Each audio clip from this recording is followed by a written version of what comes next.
What's up, guys? Rob Brown here for TheLine.com. Let's talk a little bit of golf for you here as we have the off week between now and the Super Bowl. The AT&T Pebble Beach Pro-Am going to be going on over there at one of the world's most stunning golf courses in Pebble Beach. John Hasselbauer, one of our fantastic writers over TheLines.com, has an awesome breakdown. Everything you need to know here about this one.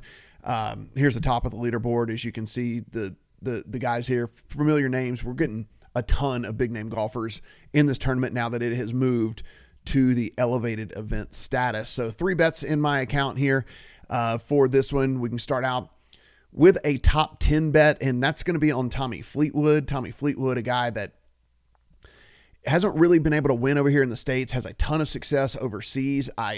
If you're talking about these courses where sometimes it's going to be less than driver, we're looking at a really all-around skill set that is going to have to get it done in a tournament like this. Tommy Fleetwood is at the top of pretty much all of the models that you're going to be looking at and posting out there. Really like Tommy Fleetwood as a top 10 bet.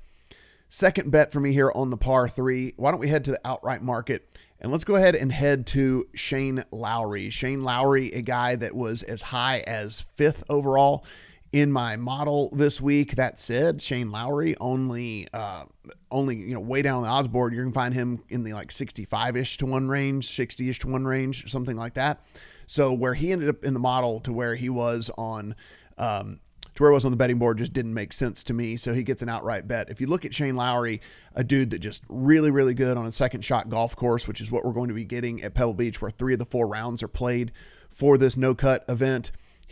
When Shane Lowry gets dialed, Shane Lowry is one of the very best ball strikers in the world. And I'm going to play into this course where you don't have to be a bomber.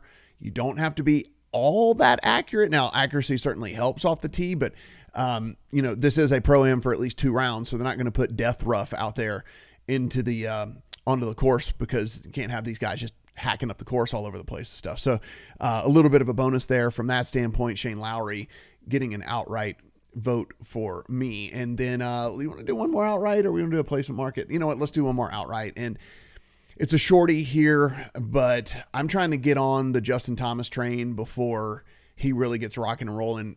I think there has been a fundamental change in the way that Justin Thomas is playing. I mean, if you look at the last couple of seasons, pretty disappointing for him. He said he went into the lab, really went under the microscope trying to get things dialed better, played some of the fall events even to kind of get toned up and ready for this season. And you can just kind of see it in the numbers for Justin Thomas. If you go and you run a model just over the last 20 rounds, which is basically over the last 5 tournaments, and you put in all the key stats that, that we're talking about here, and you can look at John's article here, which, by the way, great breakdowns of the courses themselves, but some of the key stats that he's looking at as well with all of that.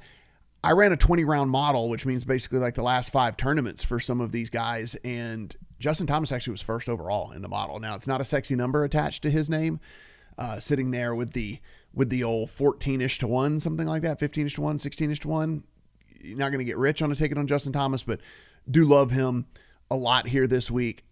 Short game and around the greens going to be really important. We know Justin Thomas can get it done with that as well. These greens are really small. Guys are going to be missing greens. You got to be able to get up and down, and Justin Thomas, one of the best ones out there at that. Those are 3 bets here for the par 3, guys. Of course, read over John's articles. He has multiple articles up over here, including his picks for this tournament, absolutely free at thelines.com. If you haven't done so already, please hit that subscribe button, give us a thumbs up, and let us know who you're playing over there at Pebble Beach, and good luck on all your AT&T bets.